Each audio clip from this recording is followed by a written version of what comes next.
ба шӯъбаи вазорати корҳои дохилаи яке дар ноҳияи Шоҳмансур бо аризаи марди 35-солаи сокини пойтахт муроҷиат намудааст, ки моҳи декабри соли 2020 дар кӯчаи Рӯдакии пойтахт марди 29-солаи сокини шаҳри Душанбе бо роҳи фереб ба боварияш даромада, бо баҳонаи равнақ додани тиҷорат аз ӯ $130,000 амрикоӣ гирифта, то ҳол пулашро барнагардонидааст. ҷавони 18-солаи сокини ноҳияи Бобоҷон Ғафуров, ки пеш бо моддаи 244 қисми 2 Кодекси ҷиноятии Ҷумҳурии Тоҷикистон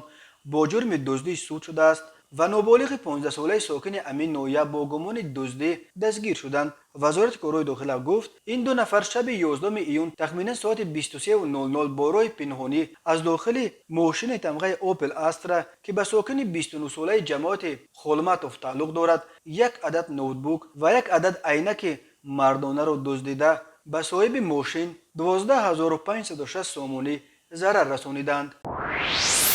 сокини 25-солаи Исфара ба он гумонбар мешавад, ки соати 2 шаби 13 ба 14 июн бо роҳи пинҳонӣ